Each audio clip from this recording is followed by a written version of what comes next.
मोदी जी ने भारत को विकसित बनाने में तो कोई कसर नहीं छोड़ी। हर एक क्षेत्र में विकास के नए आयाम और नए रिकॉर्ड की सृजन हो रहा है, परंतु नरेंद्र भाई ने हमारे देश को सुरक्षित करने का काम भी हमारे नेता नरेंद्र मोदी जी ने किया। 2014 में जब मोदी जी प्रधानमंत्री बने, उसके पहले सालों से आए दिन देश भर में आतंकी हमले होते थे। पाकिस्तान से आतंकवादी आते थे और हमारे जवानों को, हमारी जनता को मारकर चले जाते थे, बम धमाके करते थे, कई प्रकार के षड्यंत्र करते थे, मगर कोई जवाब नहीं दिया जाता था। नरेंद्र मोदी जी ने जब से शपथ ली तब से 3 बड़े हमले हुए। पहला हमला उरी में हुआ, दूसरा हमला पुलवामा में हुआ और तीसरा हमला अभी अभी पहलगांव में करने का दुस्साहस पाकिस्तान प्रेरित आतंकवादियों ने किया। मगर मित्रों, मोदी जी ने हर हमले का जवाब इतनी मक्कमता से दिया है कि आज पूरी दुनिया आश्चर्यचकित होकर देख रही है और पाकिस्तान भयभीत होकर उसका अनुभव कर रहा है। जब उरी में हमला हुआ, सर्जिकल स्ट्राइक कर एक प्रतीकात्मक जवाब दिया गया। पुलवामा में हमला हुआ, एयर स्ट्राइक कर चेतावनी दी गई, मगर ये सुधरे नहीं। पहलगांव में हमला किया, इस बार ऑपरेशन सिंदूर से उनके हेडक्वार्टर्स को नेस्त नाबूद कर रख दी और दुनिया भर के सुरक्षा से जुड़े हुए पंडित ऑपरेशन सिंदूर का जब एनालिसिस करने लगते हैं तो आश्चर्यचकित हो जाते हैं। मित्रों, आज मैं बड़े गर्व से कहने आया हूं, पहलगांव के हमले का बदला जैसे मोहम्मद और लश्कर-ए तोयबा के हेडक्वार्टर को जमीन दोस्त कर मिट्टी में मिला कर लिया गया। पाकिस्तानी आतंकवादियों ने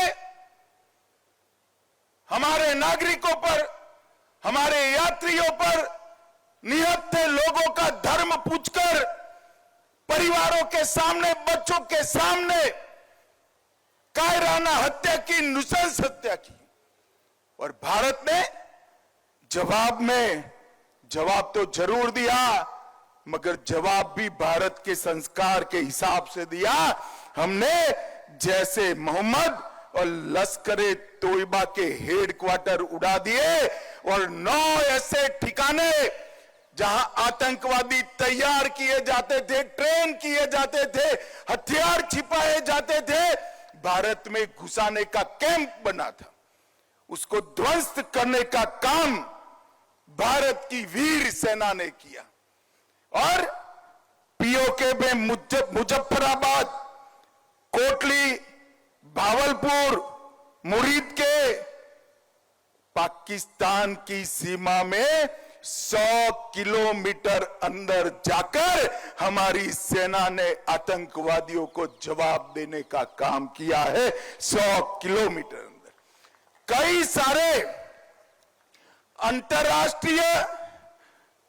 अंतरराष्ट्रीय आतंकी घटनाओं के सरगना सियालकोट कैंप और कई सारे कैंपों में छिपे बैठे थे, वो सबको हमारे बम के धमाकों की गूंज ने स्पष्ट संदेश भेजा है कि भारत की जनता के साथ अगर किसी भी प्रकार का दुर्व्यवहार किया गया, आतंकी घटना की गई, तो उसका जवाब दुगने जोश के साथ दिया जाएगा।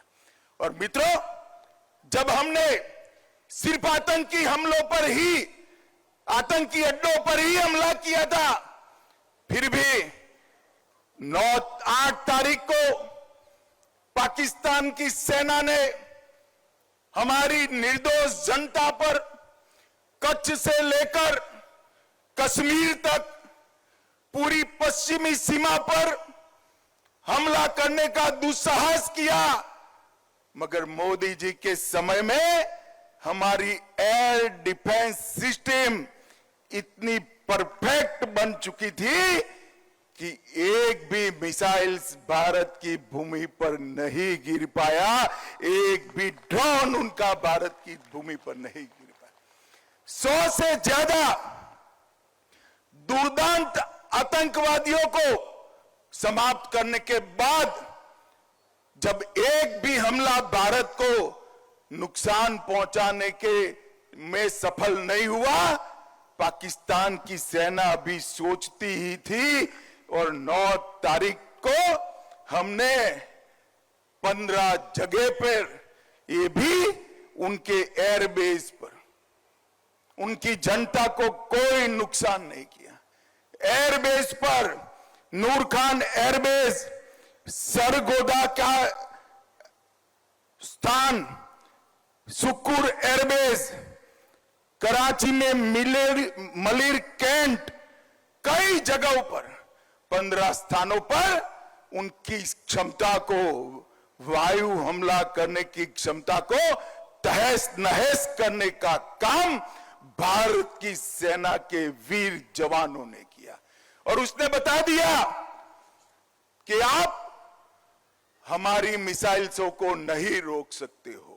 मित्रों, और आज पूरा दुनिया के लोग जब इसका एनालिसिस कर रहे हैं, भारत की सेना के सामर्थ्य को आश्चर्यचकित और आनंदित होकर देख रहे हैं।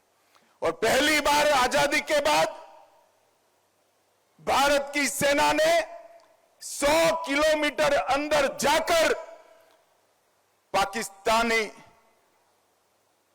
कैंप्स, आतंकवादियों के कैंप्स को ध्वस्त करने का काम किया। और जो डराते थे कि हमारे पास एटम बम है, उनको लगता था उनकी धमकियों से डर जाएंगे, परंतु ऐसा नहीं हुआ। हमारे वायुसेना, थल सेना, जल सेना, तीनों सेनाओं ने ईंट का जवाब पत्थर से देने का काम किया। और मित्रों, आज पूरी दुनिया हमारी सेनाओं की मारक क्षमता की सटीकता, हमारी सेना के संयम और हमारे प्रधानमंत्री नरेंद्र मोदी जी की दृढ़ राजनीतिक इच्छा शक्ति की बुरी बुरी प्रशंसा आज पूरी दुनिया कर दी है। और आज मैं इस मंच से तीनों सेना के जवानों को, भारत की जनता और विशेषकर मेरे गांधीनगर लोकसभा क्षेत्र की जनता की ओर से मन पूर्वक सलाम करना चाहता हूं कि आपकी वीरता से हम सब का मस्तक गर्व से ऊंचा हुआ है। और हम सब के लिए एक और गर्व का विषय है कि गुजरात के ही सपूत, भारत माता के सपूत, गुजरात और पूरे देश की जनता इस विषय पर भी गर्व कर रही है कि एक ऐसा नेता भारत माता की कोख से जन्मा जिसने भारत माता के मस्तक को ऊंचा करने का काम किया, देश को सुरक्षित करने का काम किया। और भाइयों बहनों, जब तक दुनिया में मिलिट्री ऑपरेशंस की चर्चा होती रहेगी, ये ऑपरेशन सिंदूर की भी चर्चा होगी। और ऑपरेशन सिंदूर, इसका नामकरण स्वयं प्रधानमंत्री ने किया, जो हमारी माताओं बहनों के सम्मान में किया।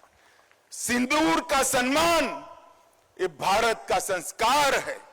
ये दुनिया के सभी लोगों को एक साथ समाचार देने का काम ऑपरेशन का नाम सिंदूर रखने से ही हो गया। और वो सभी परिवारों को एक प्रकार से जो उनकी नुकसान हुआ उसकी तो भरपाई नहीं हो सकती, परंतु मोदी जी ने जो बिहार में वादा किया था, हम इसका बदला जरूर लेंगे, आतंकवादियों को मिट्टी में मिला देंगे, वो वादा उन्होंने जरूर पूरा कर दिया।